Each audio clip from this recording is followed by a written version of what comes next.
When was the last time glitter exploded inside of you? And what should you do if, while pondering that existential question, you briefly bump into an ex you haven't seen in 10 years? I'm going to go out on a limb and say the answer is almost never to immediately uproot your entire life and follow them across the country to a place where you don't know anyone else and have no place to live and no support system. No matter how many fuckboy pickup lines they use on you, and no matter how unfulfilling your work life is. But that is exactly what Rebecca Bunch does.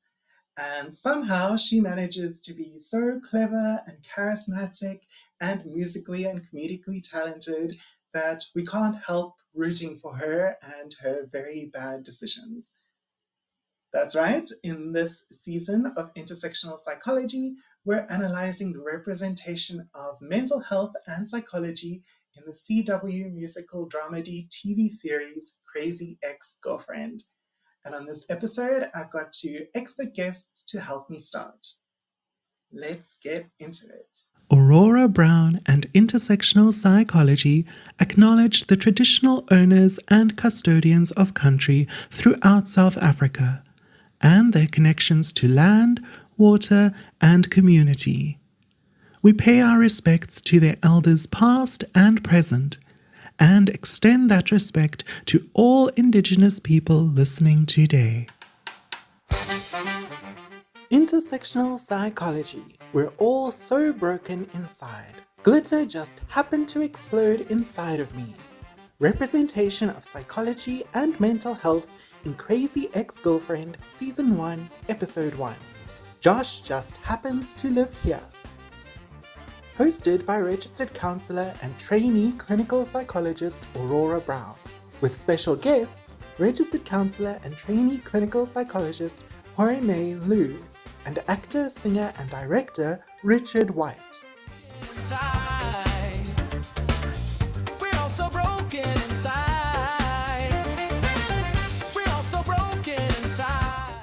I was going to sing a little bit here, but I don't know if I'm going to do that. Sing. You should! I've never You could sing. You could wait. Okay, no judgment. I haven't had any lessons in a long time. Okay. I won't. And also by coincidence, so random, just by chance, who'd have thunk it's so remarkable and weird, right? It's so great that this guy Josh just happens to be here.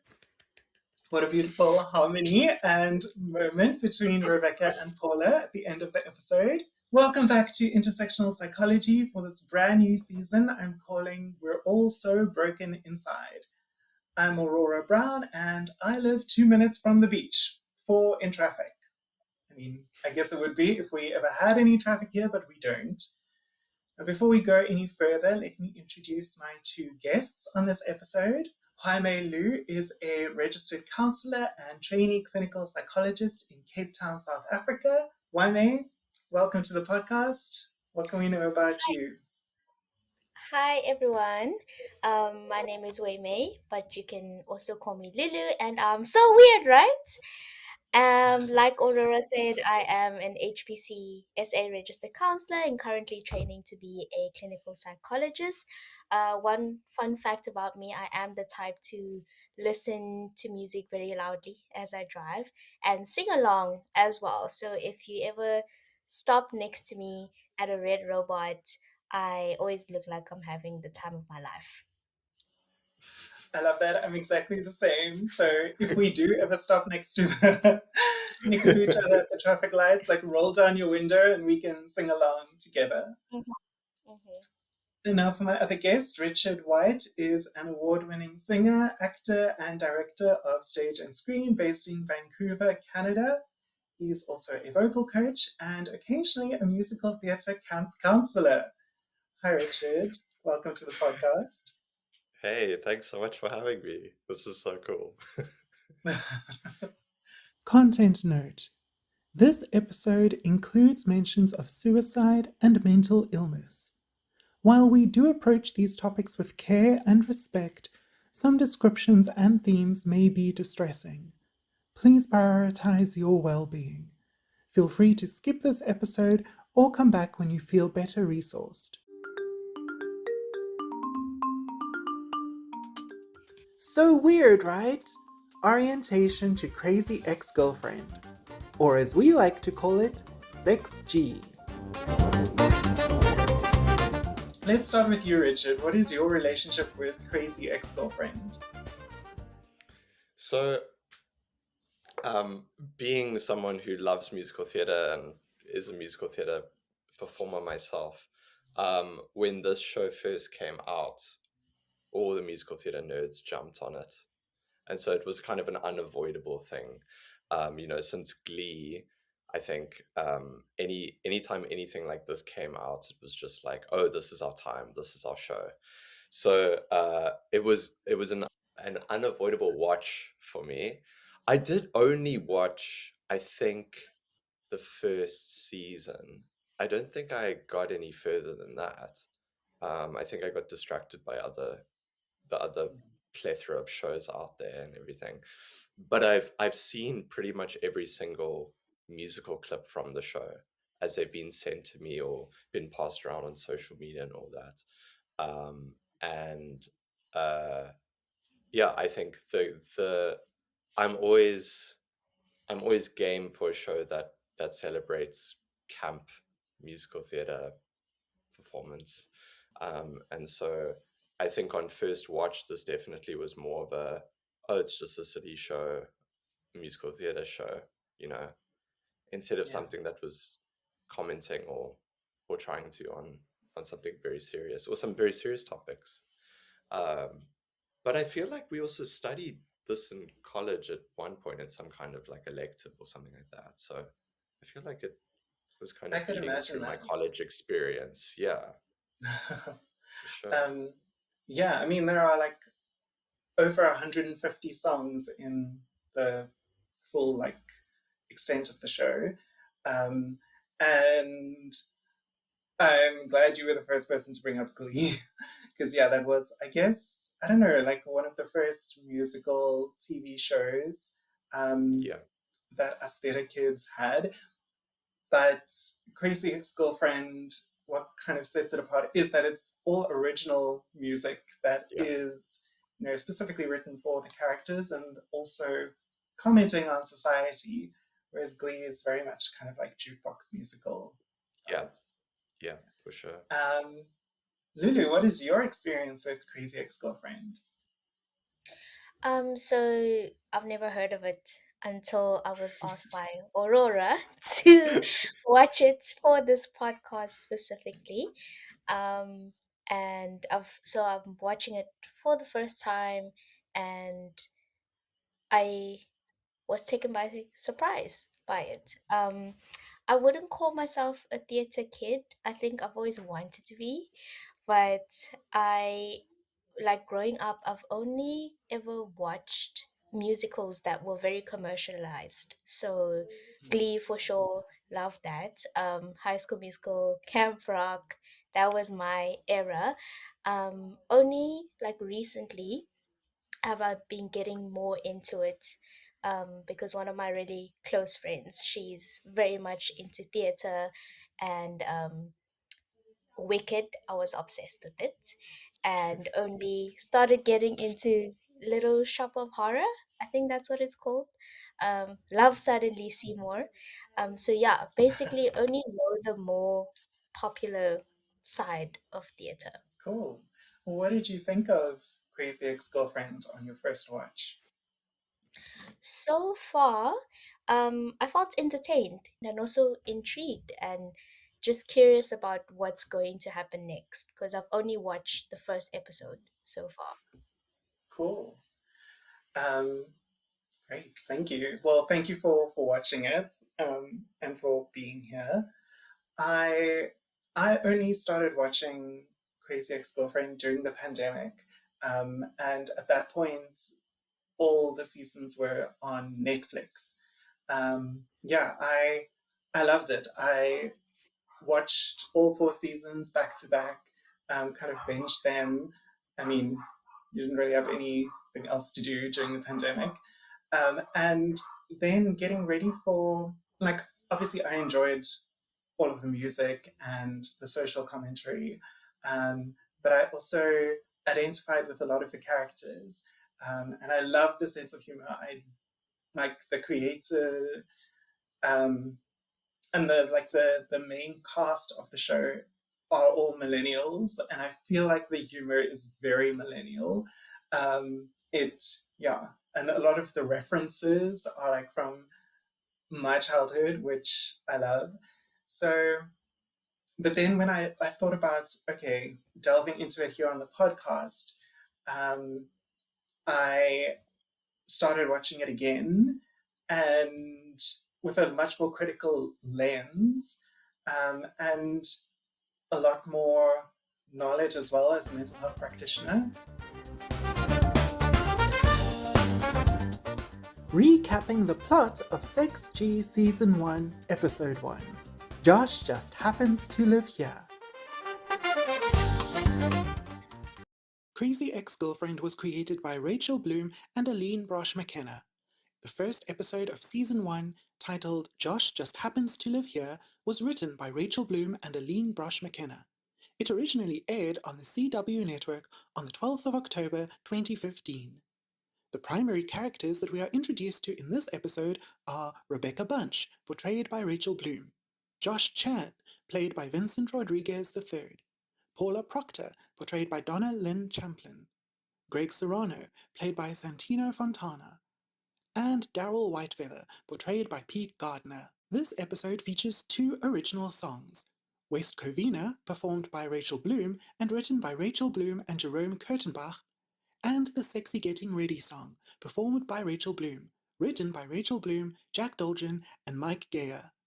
It also features a reprise of West Covina, performed by Rachel Bloom and Donna Lynn Champlin, and written by Rachel Bloom and Jerome Kurtenbach, as well as a chorus of the song I'm in Love with a Wonderful Guy from the musical South Pacific, performed here by Ashley Fuss, Rachel Bloom, Carly Harper Hollander, and Shanna Strong, and written by Richard Rogers and Oscar Hammerstein II. I'm now going to recap the plot, and in the past, when I've done like media analysis episodes on this podcast, my recaps have tended to get a bit out of hand, so I am going to try and do it within 1 minute. Richard, can you time me, please? Yeah, sure thing.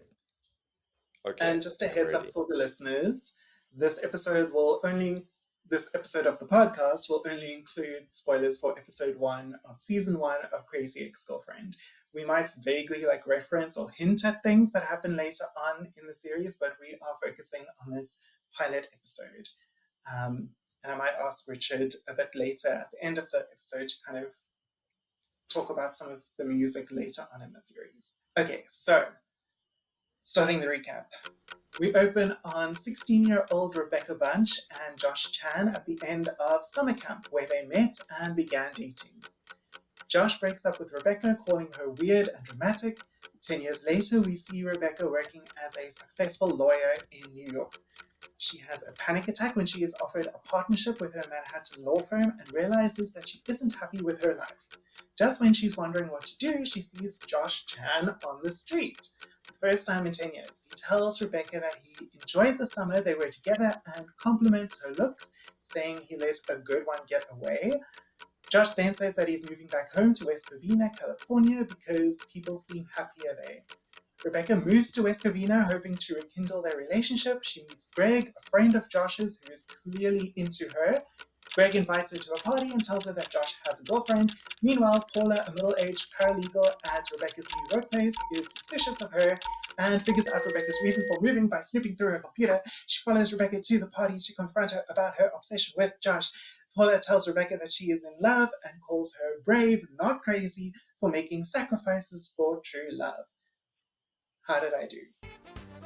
Yay! 1 minute and 14 seconds. Pretty good. Okay, Very good.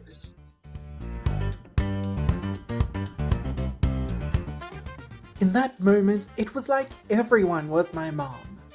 The summer camp scenes.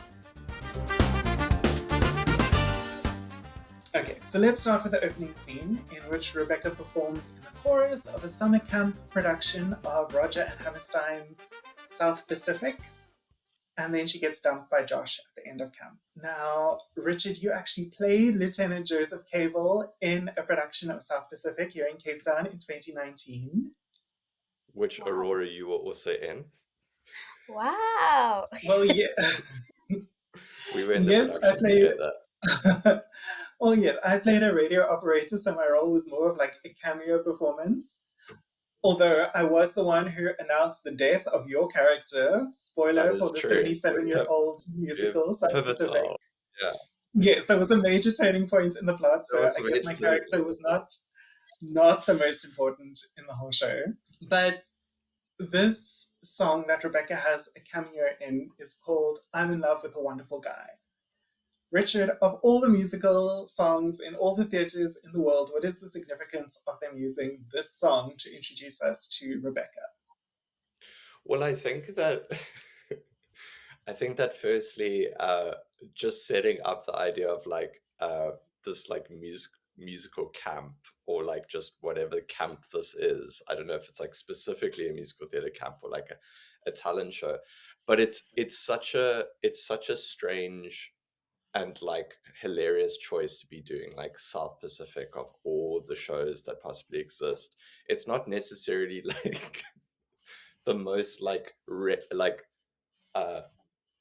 super what's the word, like recent or accessible or anything. It's like it's very, very old school, and it's also just so typical that they would be doing something like that is just like classic musical, that it's just so out of, it's just not, it's just like, for lack of a better term, like not cool.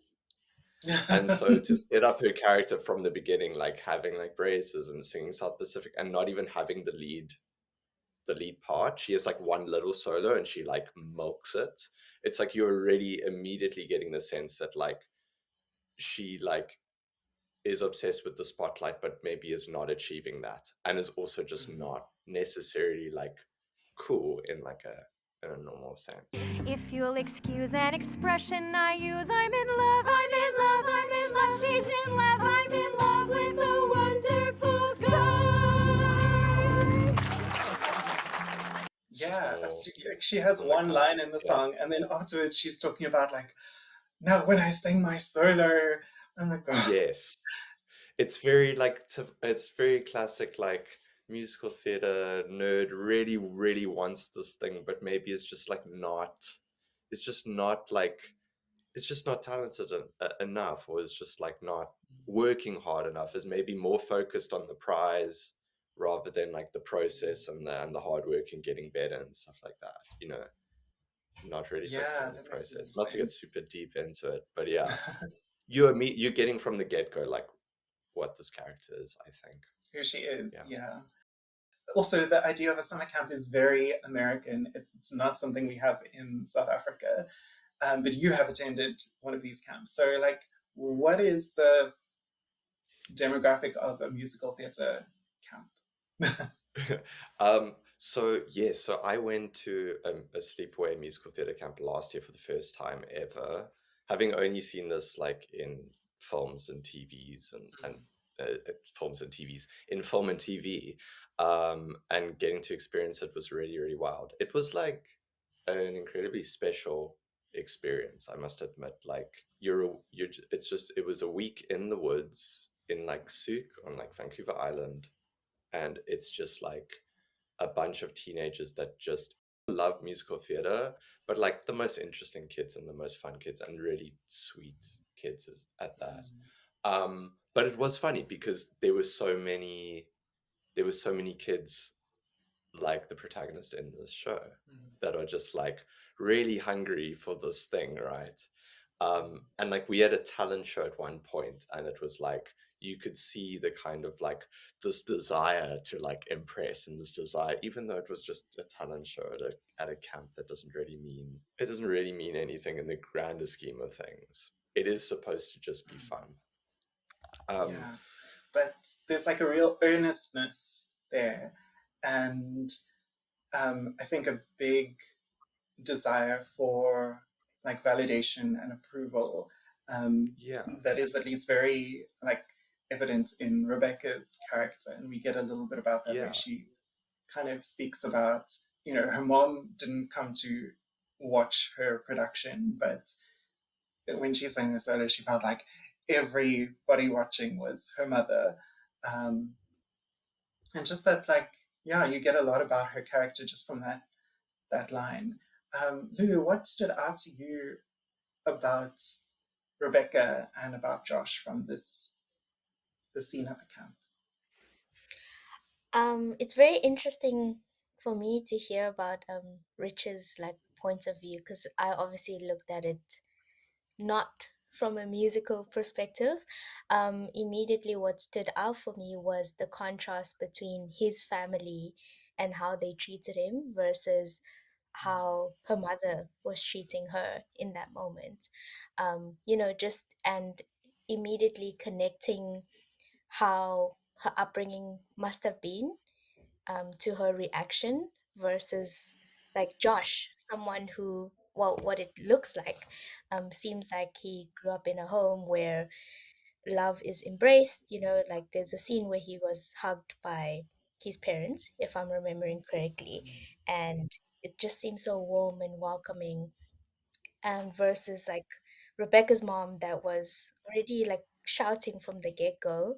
I remember finding it very annoying, her mom's voice, because she just kept on hooting and shouting at her when she was still speaking to Josh. And then me immediately connecting, oh, she must have had a tough upbringing with this mother, and like, which is why she might be reacting the way she's reacting when Josh is like trying to break up with her, and she's immediately kind of going into a panic mode. At the same time, she appeared dysregulated because this big thing is happening with someone that she had an amazing summer with, and in the background her mom is just there the whole time. And it's almost like a theme that went throughout the episode. Even when it showed her in her adulthood, the mom was always there, phoning her, telling her what to do. Yeah, those were my thoughts from Criticizing. the. Yeah. Mm, Yeah. And like what you were saying now about her kind of panicked reaction when Josh was breaking up with her, just this fear of abandonment coming up. mm, And you can already tell. I mean, she says she phoned her dad on his honeymoon to kind of convince him to let her go to this camp.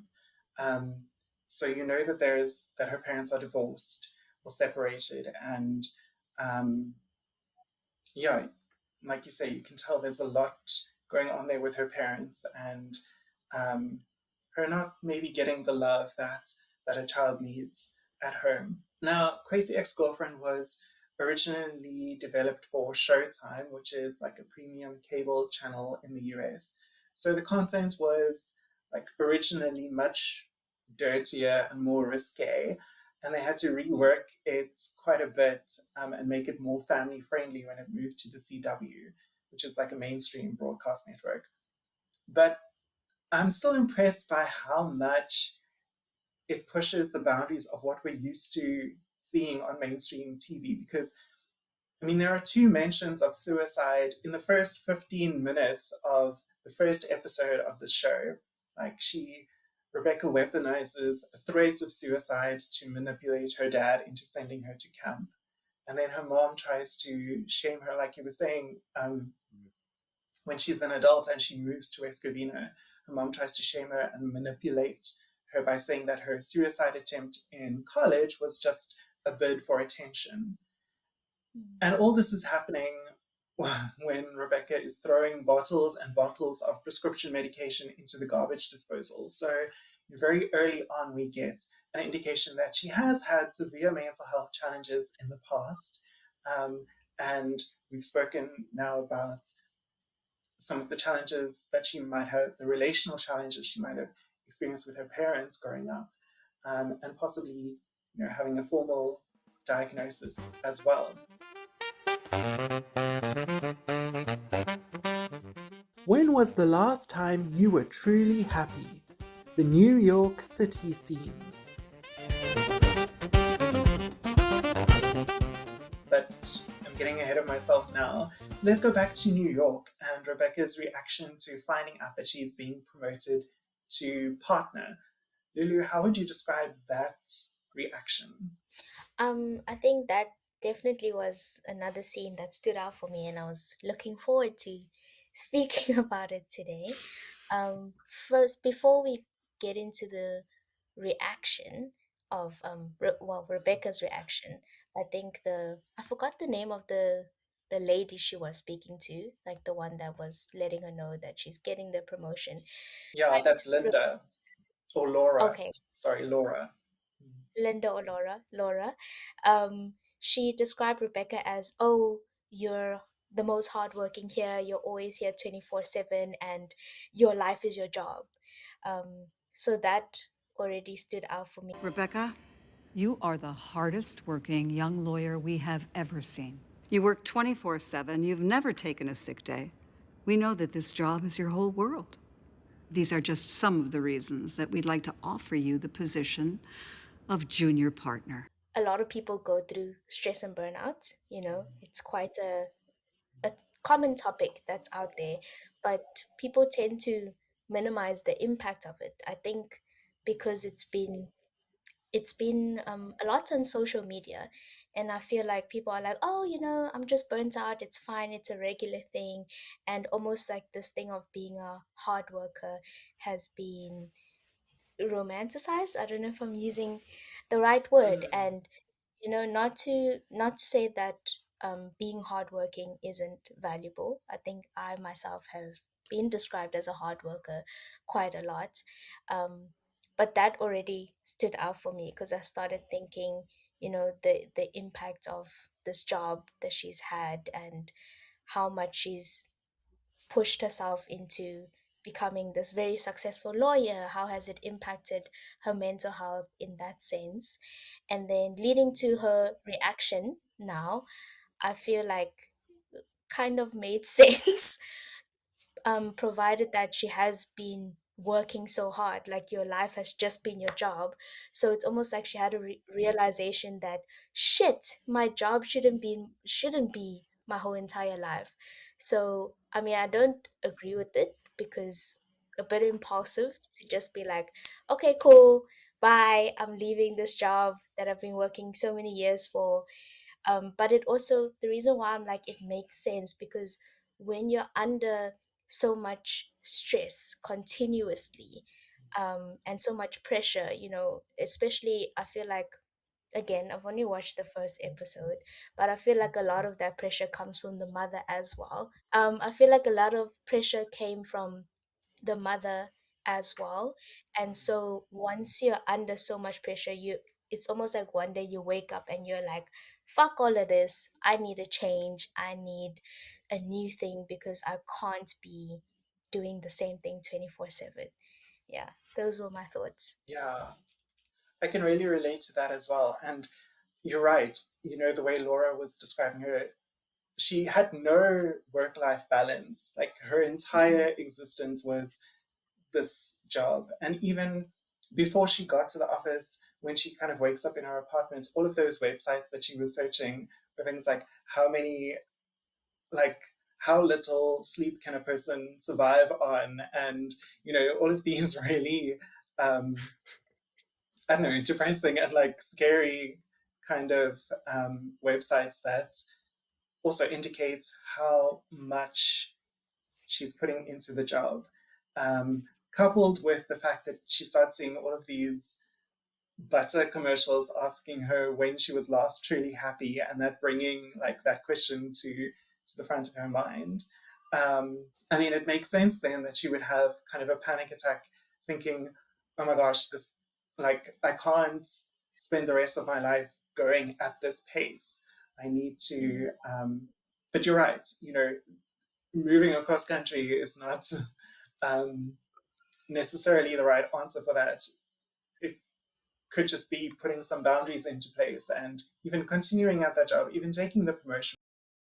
But if we are talking about like possible ideas of mental health disorders.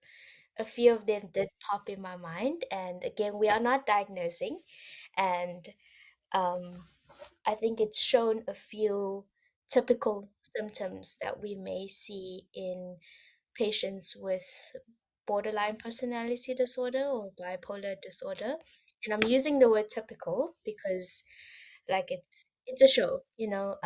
Hopefully as we continue it would show the complexities of mental health disorder and how different people experience it differently. So you know, I'm not at all generalizing or diagnosing, but like I did have a few like thoughts of, does she have BPD? Because of like a few things that you guys have mentioned already, where there's sort of this idea that she is she has this constant need of wanting attention. I think Richard said it in the beginning. Um, she's obsessed with the spotlight but not achieving that, and there's always this idea that people with BPD or people who have had suicide attempts that they are looking for attention. I don't particularly agree with that, but there's this idea about it, and people with BPD, they have this need for wanting to like really feel seen, heard, loved, and be the center of their partner's world or be the center of their mother's world, and so on, because they've always had a lack of that growing up. So that's what made me allude to, oh, maybe there's hints of that for now. But again, I'm not in all diagnosing because I haven't seen enough yet. Yeah. And of course, the impulsivity as well. That also, Yeah, impulsivity and kind of lack of or poor judgment. yes. Yeah, is also kind of a hallmark of BPD. But like you say, we're not diagnosing yet. It's interesting that you're picking up on all of these things um, because you don't know anything else about the show. You haven't watched further. You haven't really read up on it. And yeah, she does receive a diagnosis of something. I'm not going to give it away, but of something in season 3. And it's interesting to hear your perspective um, now. Yeah, oh, something else that is kind of an indicator possibly of BPD is that fear of abandonment that she had when Josh when Josh broke up with her the first time, and how quick and easily she jumped into kind of panic mode there, and also how manipulative she was in getting her dad to using her like suicidal ideation to kind of get her dad to um, convince her to or allow her to go to the camp.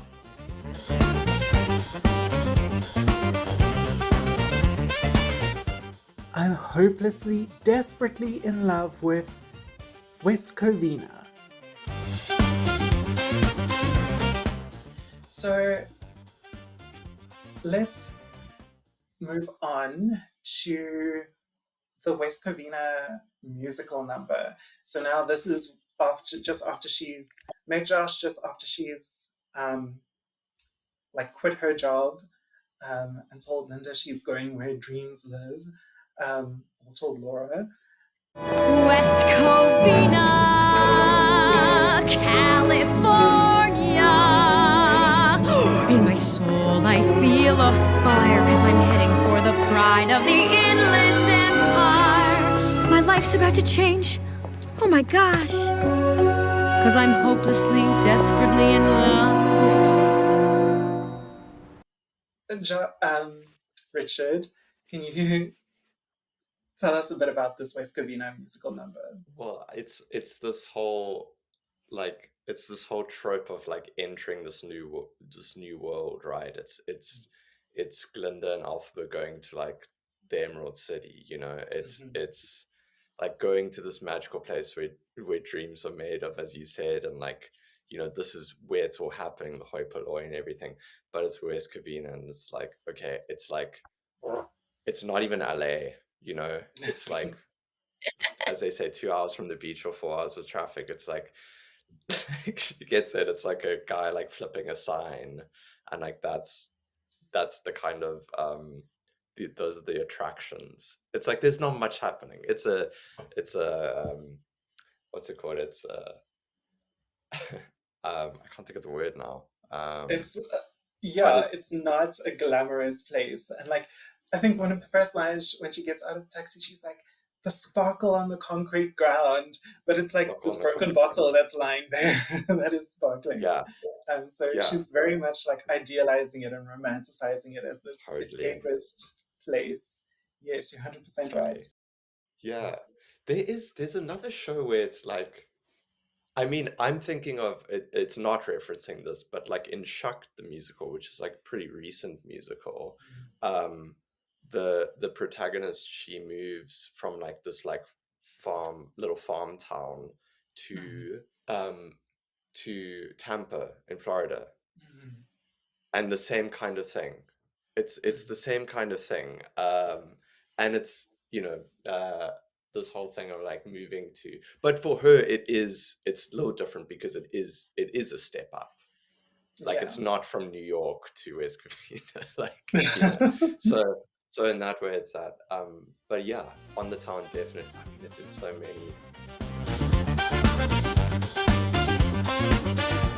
This is where I live. Yay for me. The office and home base scenes.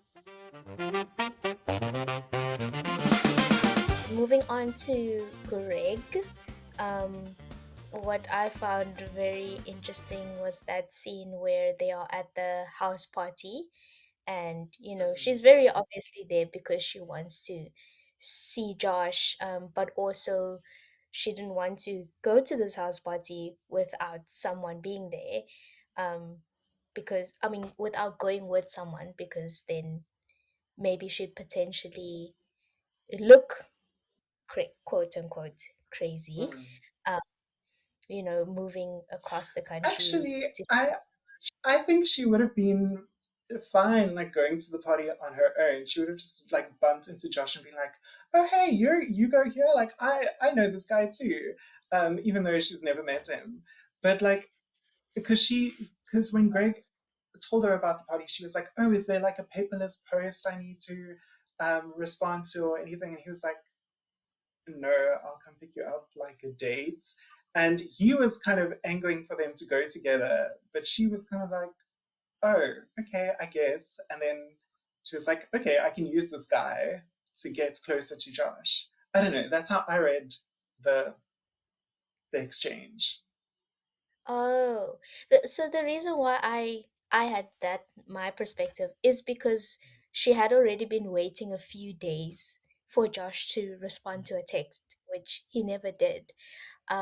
So I feel like she wanted to show up with the guy, and also the scenes where she, you know, tried kissing him and tried like there were a few scenes where when they got physical, like maybe she was touching him, and but she'd always like look over her shoulder, like kind of like hoping for Josh to see this. And yeah, that's why I got this perspective of, oh, she's trying to look nonchalant, but actually in you trying to look nonchalant, you're actually looking very, very obviously chalant. In those moments, I didn't even think, oh, maybe she, is trying to put on a show so that Josh will get jealous. For me, I was just like, she is just doing this to kind of keep Greg engaged while she looks for Josh and tries to find Josh in the party. And like the minute she sees him, she's gonna be like, "Oh, there's Josh. Let's go," and just kind of stop kissing. I don't know, that is how I've always seen it. But you have given me a whole new perspective on this behavior, which is kind of Yeah, even more. And Richard, what do you think? Because I've been I watching your Lulu, face react to. I'm with you because I was like, oh, she's trying to make Josh jealous. Like I just went there, but maybe that says more about me than it does the show. I don't know. But yeah, I mean, maybe I don't know. It could Guys, be I'm so both, innocent. right? I'm like, oh no, she's using this guy for sure. Yeah. What do you think about Greg asking this woman who is clearly not interested in him, or is like clearly not even listening to him or paying attention? She's clearly not emotionally available, let's say. What do you make of him continuing to pursue her even though she is emotionally unavailable? Like for me, and maybe this is because I have seen further, and Greg does appear again in the series. He is like one of the main characters. I don't know. For me, I've always kind of been a Greg girl. I love his sarcastic sense of humor, but he's very kind of detached from life. He's like always commenting on what's happening around him, and he's very aloof. And even when she's like telling him about the town's motto, and he's like, "Oh, we have a motto." She's like, "Yeah, it's on the website." He's like, "We have a website." She's like, "Yeah, it's very slow, but it's very informative." And he's like, "This is where I live. Yay for me." Just kind of commenting on life, but very kind of detached and sarcastic. And the fact that he's continuing to pursue this emotionally unavailable woman, and saying that this is his type, the fact that she's ignoring him makes her his type, just makes me think, he was really kind of lacking in self-esteem, but also wanting to, because he mentions that he got accepted to Emory and then his dad got sick, and so he stayed around. And I'm like, is he trying to keep himself unattached to relationships so that he can just kind of pick up and leave whenever he needs to go back to college? Or is he scared of getting disappointed again? Yeah, that was just, I don't know. I've spent a lot of time thinking about Greg. But maybe that also says more about me than about the show. I think it's the latter one for me. I think it is this like kind of, he had this opportunity and the opportunity passed by and he kind of got, I think, a little bit stuck. And I think it's also interesting that he's a bartender, right? Because that also links into that whole thing of like he's there and he's observing and he's having conversations, but it's never truly like, he's always on the other side of the bar, like there's always this separation. And then it also gets like no judgment because I do these jobs, but like he is like also probably like, how long has he been a bartender for? He hasn't gone on to like explore other things. He's kind of probably stayed in the same bartending position.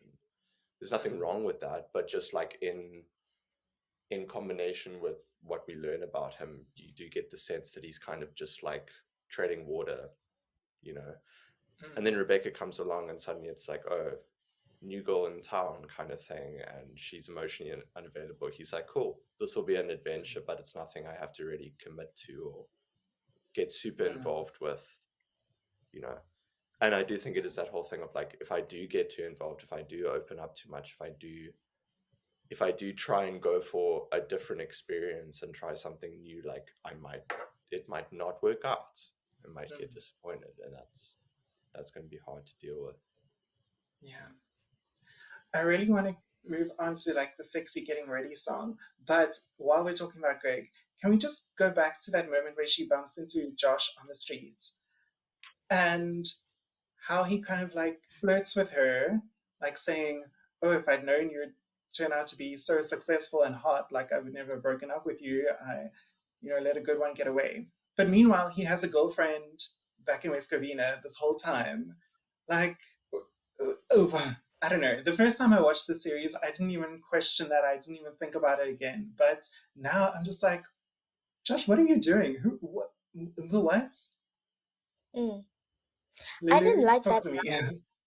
I didn't like that line even even before I found out that he had a girlfriend, because it was only revealed at the end of the episode, right? When she finds that out Mm. at the house party.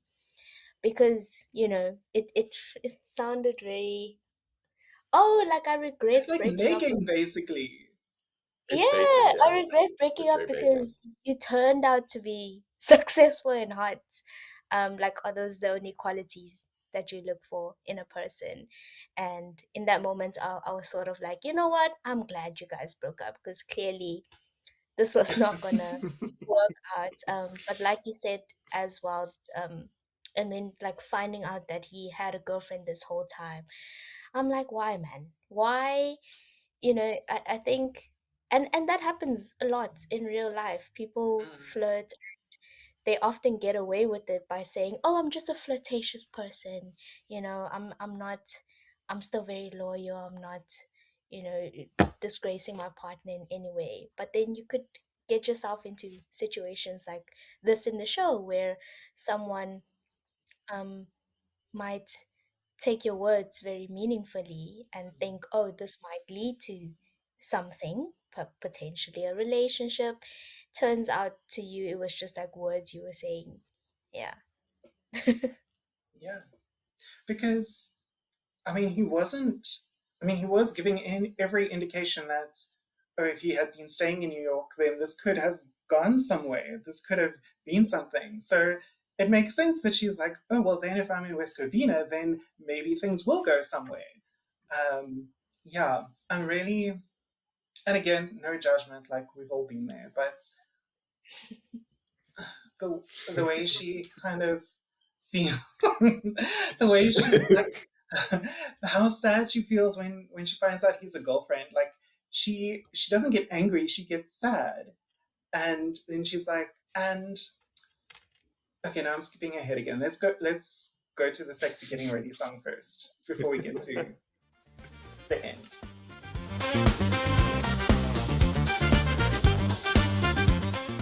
Ass Blood, the sexy getting ready song.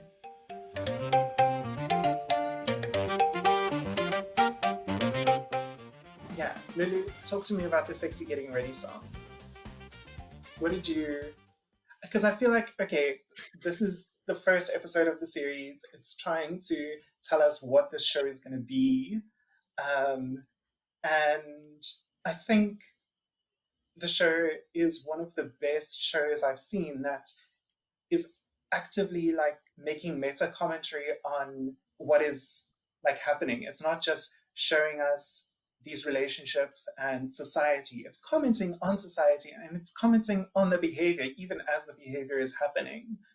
Um, and I feel like the Sexy Getting Ready song is maybe one of the best examples of this in the whole 4 seasons of the show.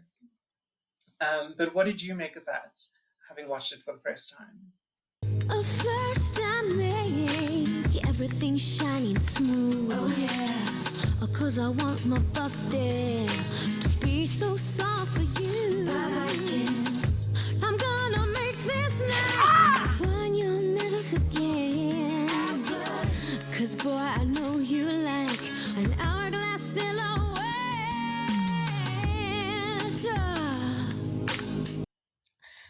On a surface level, I found it hilarious because of the addition of the rapper, forgot his name, and how in the end he's like, "Oh my word, is this what like you guys do to get ready? I have so many bitches I need to apologize to." And yeah, I found that quite funny, because it is true. Like, I think obviously in the world that we were raised in, I feel like there's a lot more beauty expectations on women versus men. I feel like I've seen it in every culture, but if I can comment specifically on Asian culture, because I am Asian, there's heavy beauty standards placed on women since birth. Um, there's a lot of like products out there where women can use to whiten their skin, because the fairer your skin is, the more you are close to, you know, the beauty standard that every man looks for. And sort of when you grow up, you're being told that women need to dress this way, act this way, because one day you will marry a man if you know, are beautiful. And there's this thing that Asians even do, where when you are a child, they pinch your nose upwards, because if you have a higher nose bridge, you'll be seen as more like beautiful. And I feel like, yeah, just from a young age, you're already being told that you need to look beautiful all the time. You need to look put together all the time. Not only will it allow you to be seen as more successful woman, but it will allow you to attract a successful husband. And sort of this idea that, you know, women are living and breathing to be married, which now that we are in a new generation, I feel like we're breaking a lot of those barriers. So yeah, that song again showing like how much effort women put into getting ready for dates, because we grew up being told that we need to put in that much effort. And then again, I'm sorry if I'm generalizing, but a lot of the times men just put on a shirt and jeans and they're ready for a date, you know, and they just brush their hair. I mean, it's such a widely known thing that women take hours to get ready, whereas men it would take like 30 minutes. Because I feel like the same pressure isn't necessarily put on them in that sense. And all this pressure is put on women, but then when they do take long to get ready to like meet this standard, they're kind of made fun of for how long it takes them. Um, Mm, and I think the song, like you say, it calls attention to just the inherent contradiction in society's expectations for women and their bodies, because you've described like all of these expectations um, in society, and also specifically in like Asian society. Um, and speaking for myself, like as a South African woman, you know, there's such a huge contrast between the idealized, like smooth, soft, shiny, shapely, and like clean or pure end product of a grooming process like Rebecca's, and then the violent, degrading, and traumatic process of grooming itself, which is like shown in the song, you know, ass blood and bye bye skin, all of those sides. And it always cracks me up when it like flips over to Greg and it's like, okay, let's see how the guys get ready. And Greg's like lying splayed legged asleep on the couch. And then they just go back to the song and the women just carry on like getting ready as if like, you know, what can we do about this? But it shows, I think, the kind of the trauma that the body goes through to meet this beauty standard. um, in the song, it shows that, you know, we actually have to violate all of the cultural and social taboos of society in order to create the ideal version of perfect femininity that society demands. And like you say, if men actually saw how it was, they'd be disgusted. But yeah, R.I.P. to Nipsey Hussle, who is the rapper in the song. He was murdered, I think, in 2019. Yeah. Um, but he really does add something special to this episode. Richard, I keep wanting to call you Josh. um, Crazy.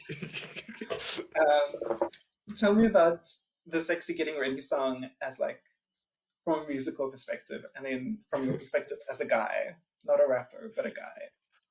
Well, like so talking about like genre, right? This is not sitting in like a strictly like classic musical theater genre. This is much more like contemporary hip hop, like R&B, right? So you're already sitting in like what you're hearing is something that you might be used to if you're listening to that kind of music, or honestly, if you just exist in contemporary society. But what's happening word-wise is something like obviously incredibly subversive. So like what's really great about this show is its ability to grab you musically, and or like I can't think of words this morning, sorry. Like or audibly, it grabs you. And then once it's got you, it gives you some kind of information, or some kind of like a subversion of your expectations of what that's going to be. And like the rapper part is so hilarious, because it's what the whole song is doing, it's also doing in with that character, which also then beats to like the end of the show, when we have that like that little post, it's not a post credit, but like post episode scene where he's got the list and everything, and he's apologizing to everyone, where it is like the commentary there is very, very clear. But what a fun way to do it, instead of just being like these are the beauty standards, and like this is and it's hypocritical, and it's like instead of for someone who isn't necessarily eyes wide open to that, it can be you can become defensive if you just like if it's just hitting you in the face, like quite if it's directly. like preachy, or if and people get kind of like, uncomfortable, and then they get defensive, right? but you're right, it's Crazy Ex-Girlfriend, it takes these popular genres, and just thinking about the way that the music video for the Sexy Getting Ready song is shot, it reminds me, so there's scenes where she's like in a bathtub and kind of looking up, and that is like directly parallel to the Selena Gomez music video for Hands to Myself, which came out the same year. So it was like very recent, and like in the social consciousness at the time. And the way that the dancers kind of pose and dance, and their outfits, and like sound and everything, it's also very much like the Pussycat Dolls video for Buttons. So it's the music gives you like all these indicators that the song is going to be sexy, and it's going to be like about seduction, and then like you're saying, it subverts those expectations by giving you this gruesome reality of what is happening behind the scenes. Audibly and visually, it provides you with associations that you have because you exist in society and you receive these things, right? And they're all very typical. Every genre has its own associations, and it sticks to those associations because that's what's profitable and marketable, right? So those patterns are consistent, and they do change obviously as things go on. But like what the show's doing is it's going, okay, these are the associations you have, but also, have you thought about this? Or like, what do you think might be so is not so?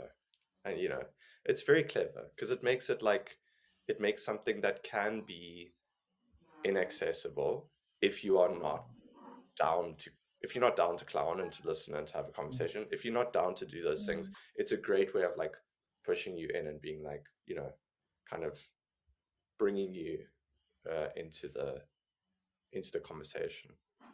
Sort of like a very clever way to act as a catalyst, to evoke those ideas in people's minds as they watch the show. And I love the sense of humor. I feel like it will, as a Gen Z, I feel like it would appeal to still the generation, even though I think, Aurora, you mentioned the show was very like made for millennials. It is very millennial. That's my perspective, because I like it, but maybe it's wrong. Maybe it's just for everyone. It is millennial in the sense that it's got this cringe aspect that I feel like you don't necessarily get with like Gen Z. Gen Z stuff is, I'm making huge generalizations, but it's usually a lot more like I can't think of the word, just like cooler. I don't know, you know. And like much more, like just incredibly self-aware, and like to the point where nothing, I don't know.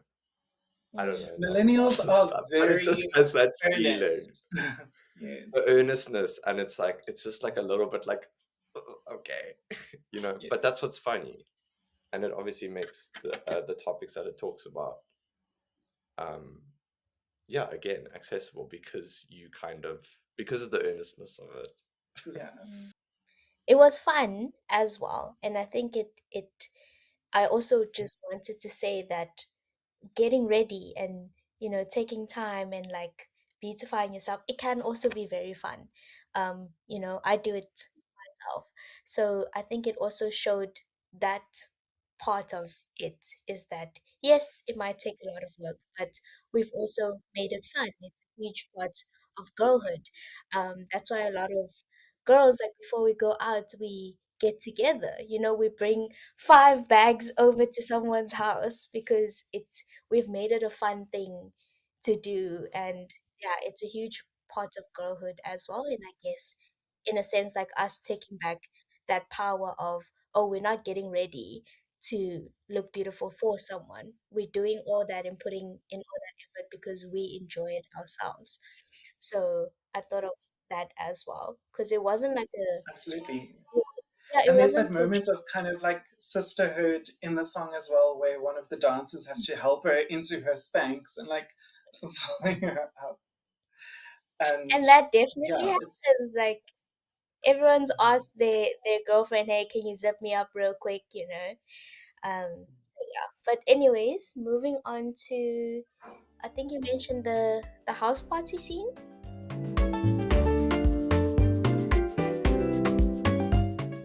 To broken people, the party scenes.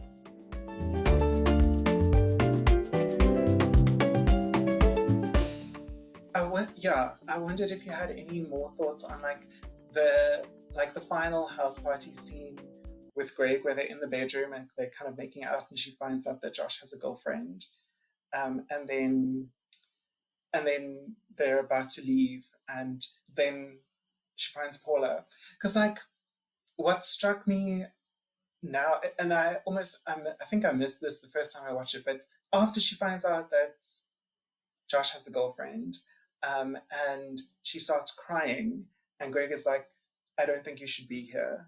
Like, let me take you home." She's like, still unzipping his pants, and she's like, "No, no, I can do this for you."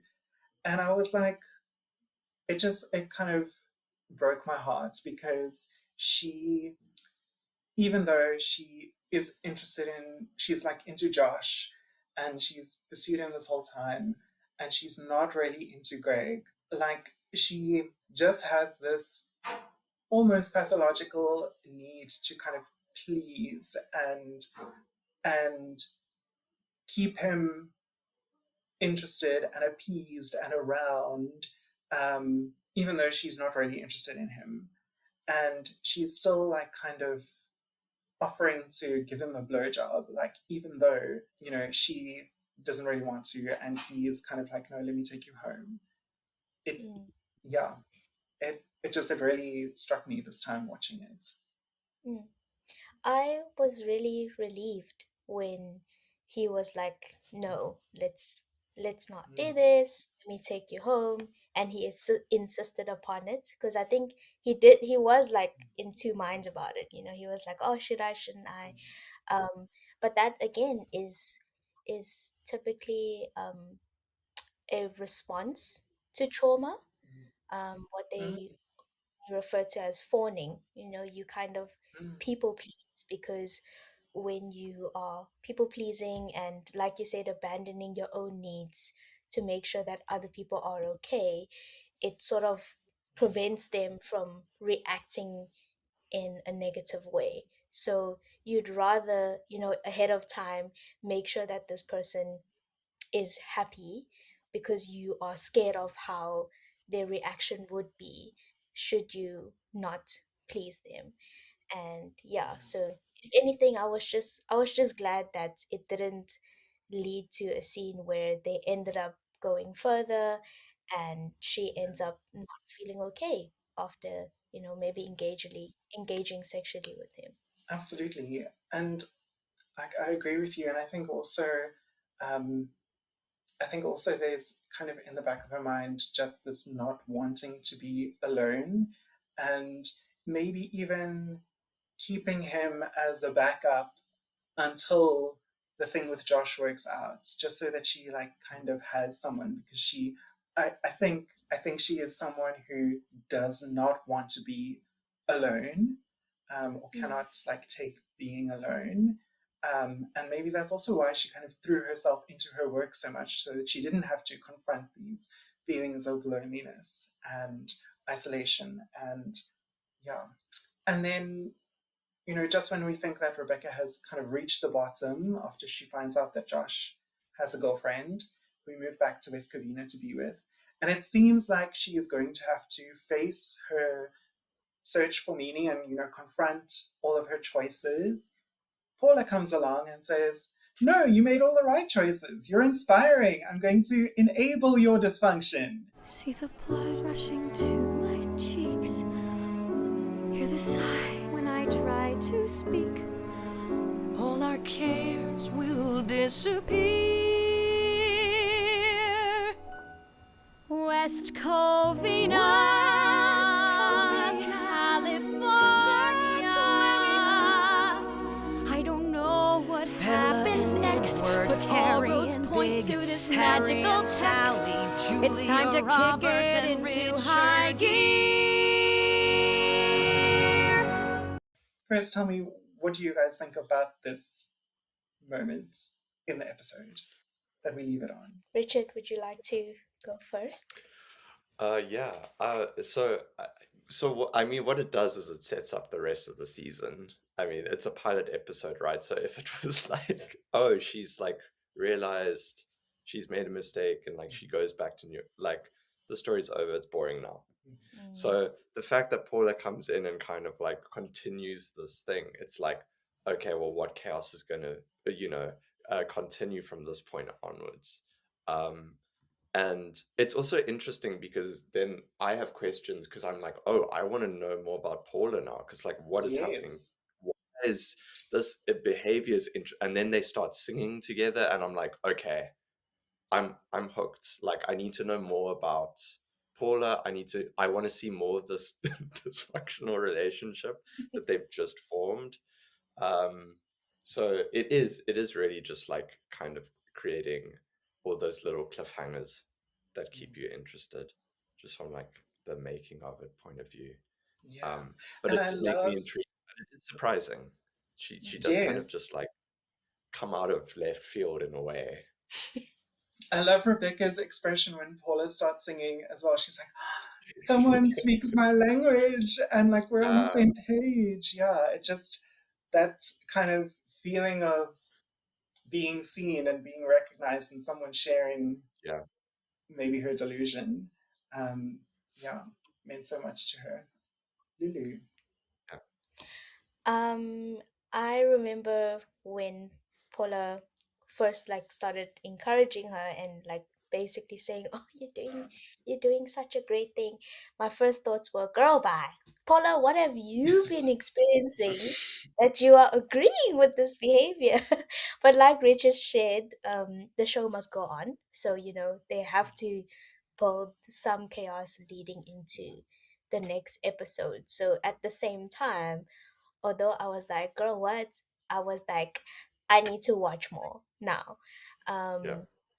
And yeah, I found that quite funny. And it reminded me of this other show that I watched some time ago, and it's become like quite a trend on social media, where this one woman is basically commenting on her friend, I think going back to the ex-lover, that things didn't work out, and she was like, "But I support a woman's wrongs and rights."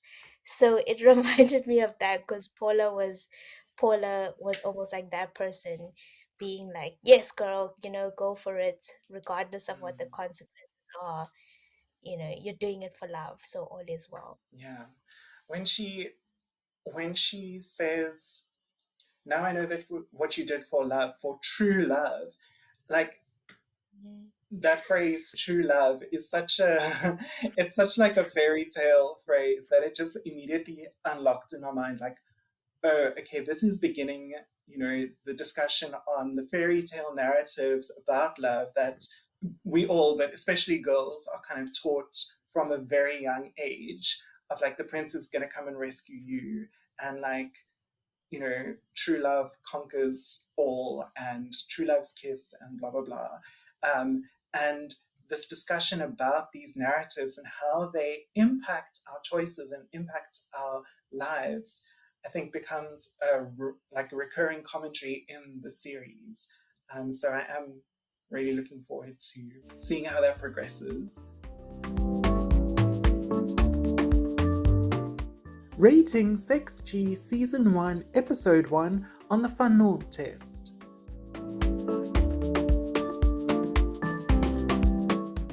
Now we reach the point to rate this episode of Crazy Ex-Girlfriend. Josh just happens to live here, on our 5-point Fanon test for mental health representation in media.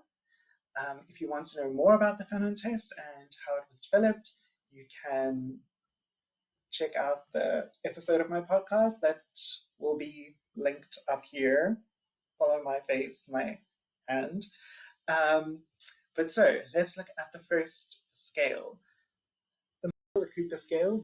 So, are mental health phenomena depicted and named with clarity? Lulu, let's start with you. What score did you give it here?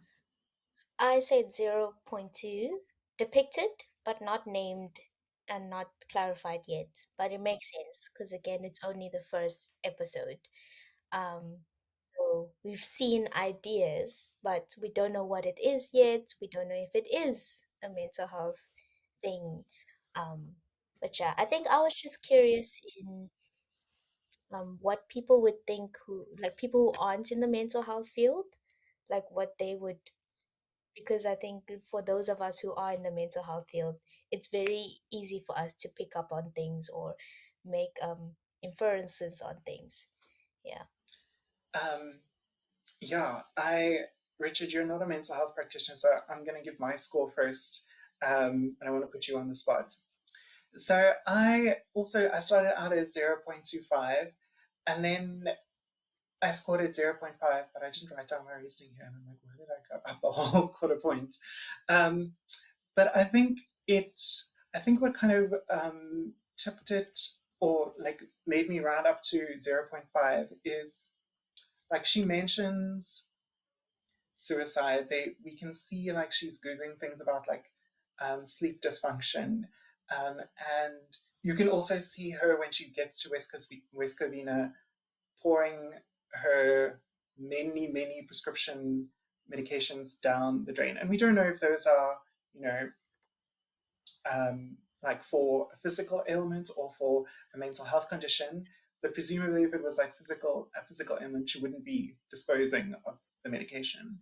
And so I felt like it was in like sort of naming things in terms of suicide and sleep dysfunction, and then also depicting a few things, but it wasn't giving a full discussion on it.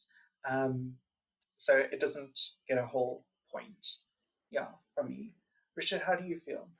I feel like, again, like as Lulu said, it is just the first episode, so like obviously throughout the season maybe things become clearer, I'm sure, as you've mentioned. But I do think it depicts like the experience of whatever a Rebecca is dealing with, right? So in that way, I did give it like I don't know, can I give it a 0.4? I don't know if I can do that, but I would give it like Yeah. that, because I think like it does touch on like quite a few things, and if you do delve into it and you think about like the structure of the show and like how she is creating these musical moments in her mind and everything like that, it's depicting quite a few, the her mom's like relationship with her, illness or whatever she's dealing with, and the kind of attitudes there, you're getting like quite a, it's touching on a lot of things in like a 40-minute episode that's also trying to be entertaining. Like, I think it does a pretty good job. Does it go any further? Does it does it name these things? Is there like a proper discussion? No, not really. But I think it would probably be a little alienating to do that in the first episode. So it kind of draws you in, and maybe could be like, as you said, like if you're not a mental health practitioner and you're not like viewing these things, you might just take them as the usual kind of stereotypical things that you might see in any kind of media that isn't trying to build an actual constructive conversation around it. But I think that could be helpful as well, because if it then is then further down the line, as you're now locked in, it could be really helpful. So that's why I'm like, I can't give it a 0 or anything like that. So like 0.4, I think. Cool. That makes a lot of sense. And like you both said, this is the very first episode. And I think, maybe when I get to the end of the first season, I'll ask people to rate it, like the whole season overall, and maybe that will also have a different kind of rating. Yeah. So, Even when I was and just to oh, go sorry. ahead. I just want to add that even when I was giving the rating, I did have this feeling that it would get higher as I continued into the series. Like, it's sort of laying a foundation, and a good one at that, and it's gonna add on and build on more. Otherwise, the episode would be 3 hours long if it was to fully Exactly. address Yeah. it. Yeah. Yeah, that makes a lot of sense. And just for listeners as well, we've Lulu and I have been speaking very much about kind of like diagnoses and mental health disorders in terms of what is in the DSM-5 and the ICD-11, which is one, I don't know, it's the agreed upon like medicalized way of identifying and treating mental health conditions. But there are also many other ways of understanding mental health conditions relationally and interactively and behaviorally. And so, and also a lot of different, the DSM-5 and the ICD-11 are both very westernized models, and they can be seen as like pathologizing. And there are other ways of understanding mental illness, especially if we look at African societies and other global South societies. So I think as we go on in the series, we'll also be looking at other ways of understanding Rebecca. And yeah, we're not diagnosing or pathologizing or over medicalizing this. We are just commenting, partly for entertainment, partly, I don't know, for my benefits. These people are giving up their time for my benefits. So the next is the Hill-Collins scale. Our characters shown as whole people without stereotypes or pathologization. I will go first, and the score might be too high, but I gave it a full 1 because I was like, this is the very first episode, and already I like Rebecca, Greg, Josh, and Paula, and Daryl. All of these characters have fully like realized lives and narratives and stories already, and we haven't gotten like a whole picture for all of them, but we've gotten hints at things that are going on that are not part of this story yet, but I don't think any of them came across as one note or as just kind of foils. They all seem to be like lived in characters already, which is an achievement for 40 minutes.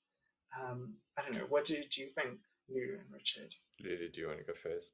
Okay, sure. I had a very similar idea as you, Aurora.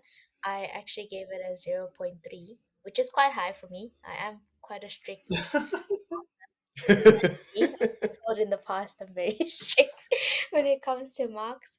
Um, yeah, just like you said, I think again I kept reminding myself that it's just the first episode, so for what they have depicted so far, like it's almost like all these characters have different layers.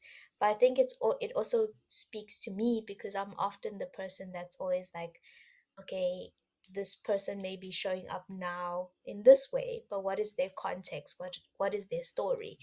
Like what this show has done very well is made me want to look into their story a lot more. So I think they have shown, different sides of each character, like you mentioned. Richard? Um, so I actually gave this like a 0.75, or like 3 out of 4, um, because they all are like complex characters. Like these are not like surface level stereotypes. But I do think like uh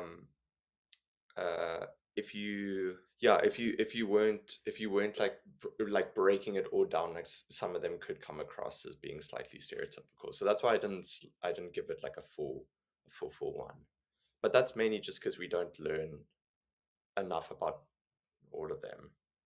But even the boss, I can't remember what his name is, her new Daryl. boss, Daryl. So even him and his comments and stuff like that, at the end of that scene, he's like, "Oh no, I said that thing. I shouldn't have said that thing." Mhm. You're getting the semblance of awareness, which is then stepping out of like a kind of stereotypical like surface level character of like, "Oh no, this character is self-aware." Yeah, we haven't Um, even spoken about like the casual anti-Semitism in that scene, um, because Rebecca is a Jewish character, and um, Daryl makes some anti-Semitic remarks, and Rachel Bloom, who plays Rebecca and who like wrote and created the show, um, she's also Jewish, and she's spoken about getting many of these comments herself growing up in California. But it's rooted in these stereotypes of about Jewish people that are harmful, and so yeah. But I'm not Jewish. I am not qualified to provide all of the insight into this. So I'm definitely going to have some Jewish guests on to also speak to the representation of the Jewish experience in this show. So the next is the Crenshaw scale. Does the story acknowledge and challenge intersecting systems of power and oppression shaping mental health? So I gave this one also a full 1. Um, and I wrote in brackets the sexy getting ready song, which kind of feels like it's just in that one song, it already is addressing the gendered systems of power and oppression. But then if we go back to that scene with Daryl, um, Rebecca's like, at the end of the scene, Rebecca's like, okay, I'm going to go and do this one thing, but can we circle it back about the Jew thing? Because that's a conversation we need to have. So it is like addressing that as well. It's not just letting it slide. Um, and also the situation with her parents and her mom, especially, who is super critical of her and super involved in her life. That's also a system of power and oppression that she grew up in, and how she deals with it differently at different points in her life. Lulu, what did you think about on this scale? This was actually the highest score I gave out of all the different categories, 0.5. uh, Again, my when I give marks, my idea is always it's leaving room for improvement. If I give full marks now, what are the other episodes going to get? So, fair enough. I need to leave True, space but for you improvement. don't have to fail the poor kids. Like they can improve, but without failing. But yes, like you said, I was looking at the how they commented on the relationship with the mom, and we know in the mental health field how much of an impact your environment, especially growing up as a child, can have effects on your mental health. And then, moving on to the workplace, which I commented on earlier, about this idea of having to work hard, and only through like being the one who's earliest there and the latest to leave your job will you be successful. And then um, touching on relationships as well. And like, yeah, so I feel like it did touch on and acknowledge the intersecting systems of power and oppression shaping mental health quite well. Thanks. Yeah, Richard? I gave it a 1. I have nothing more to add. It's the same reasons that you both mentioned. Thank you, Richard. You're so welcome. Okay, next we have the child scale. If it depicts mental health professionals or therapeutic processes, including indigenous or informal ones, are these represented accurately, responsibly, and thoughtfully? So I didn't give it a score here. I was like, disposing of medication is irresponsible, but aside from, like, there's no mental health professional in this episode, there's no therapeutic process. And at this stage of the story, it's not, I don't know, there's nothing to critique on this scale. I don't know if anyone else feels differently. Yeah, I gave it a 0 because I was like, haven't seen any yet. That's what I wrote down. Okay. Yeah, 0. I agree. Cool. So then the last scale, Martin Barrow scale. Does the story invite meaningful engagement with ethical issues without reinforcing stigma? I gave this a 0.5 because no, I gave it a 0.75, sorry. Because I was thinking again about um, the final scene where Paul is endorsing Rebecca's behavior, and then about that whole the way that she is kind of saying, "Oh, I wish that I had been as brave as you were when I was your age." Like, again, I want to know more about Paula's backstory. Um, is there a lost love that she didn't pursue and that she now regrets? But then also her use of the phrase "true love," again going back to those fairy tale narratives, and how both of these women seem to have kind of bought into this idea that if you're in the right relationship, then everything in your life will be sorted and fine, and you'll never have problems again, which is a foreshadowing to a song in the second season, I think. We'll never have problems again. Okay. Neither of you have watched this, but it's a very cool disco song. It's a very cool disco song. Um,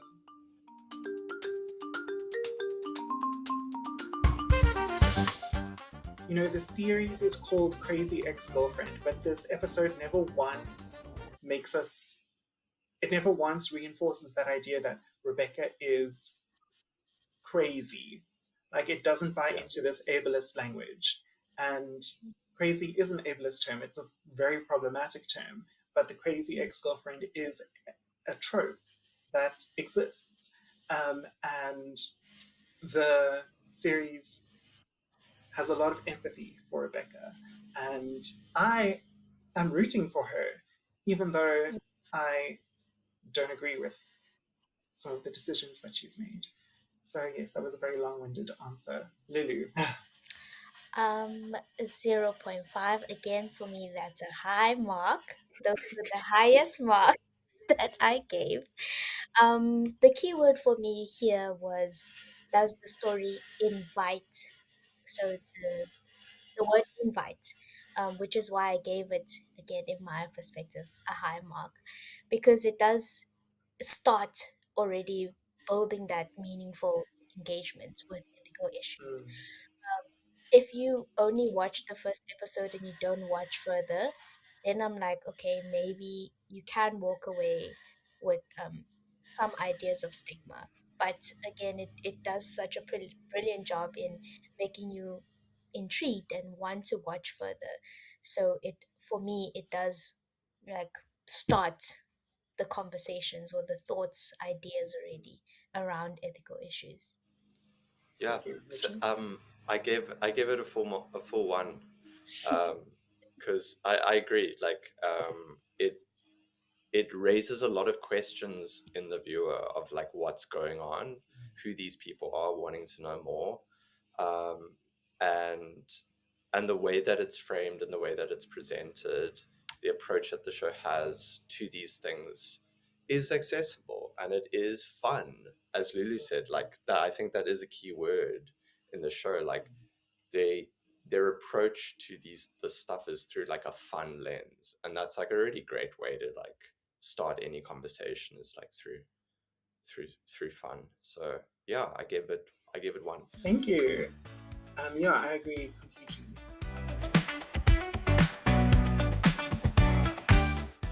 This is that time to obey the ticking clock of destiny.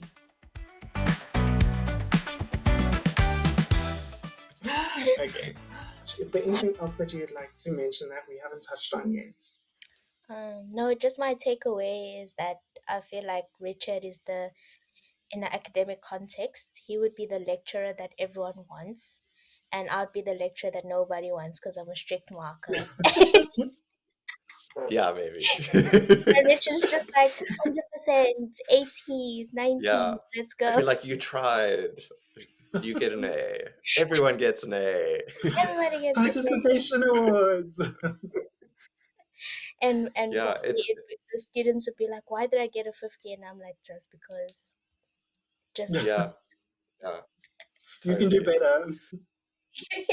They go into my class, everyone's like on the ground, like just like, okay, now think of yourself underwater.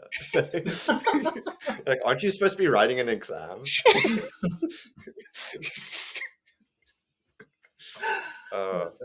Richard, from your side? Yeah.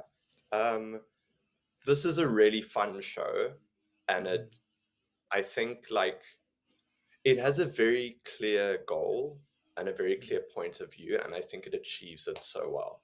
Like, so you really, whether it's your thing or not, like whether it's your type of show, you can't argue against it achieving what it sets out to do, which I think is like the mark of a really, really great work.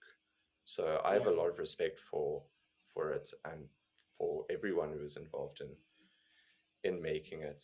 And yeah, I think again, as a musical theater nerd and a musical theater kid, I might not have grown up in North America, but I've like experienced musical theater nerds now in North America, and like the best people, and always people who are championing like community and all that. So if a show like this can like bring people together and also talk about important issues, then that's amazing. Yeah, it's a good I show. love that.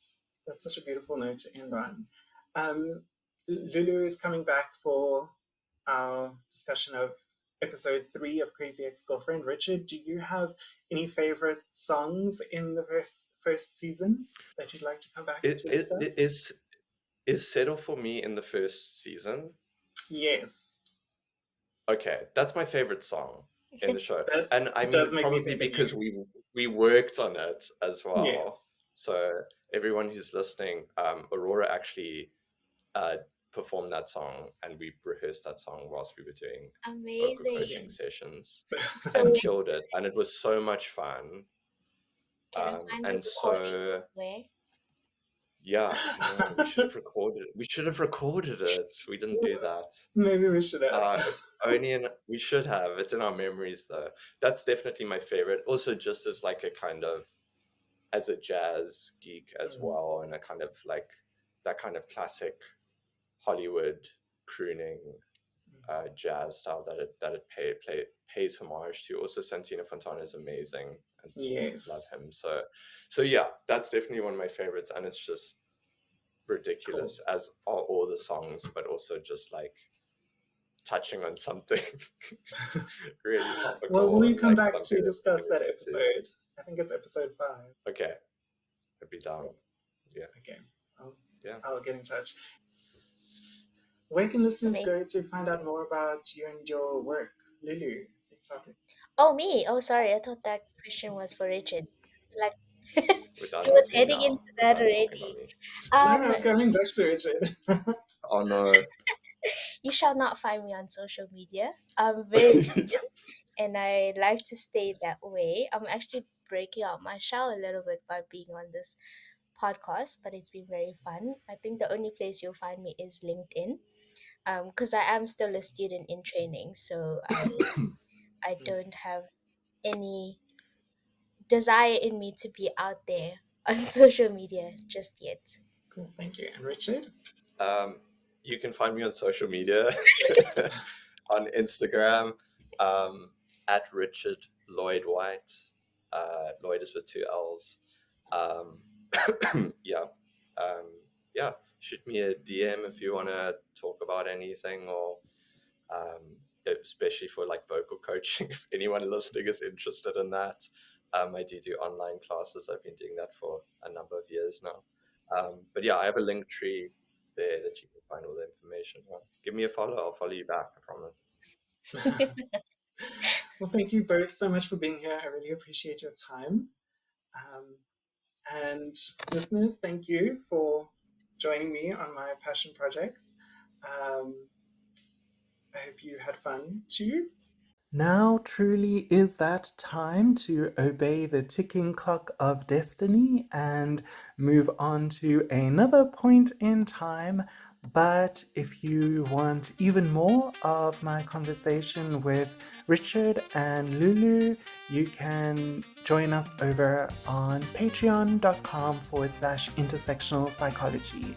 Until next time, when we discuss episode 2 of Crazy Ex-Girlfriend, remember, everyone has the right to live with their optimal mental health.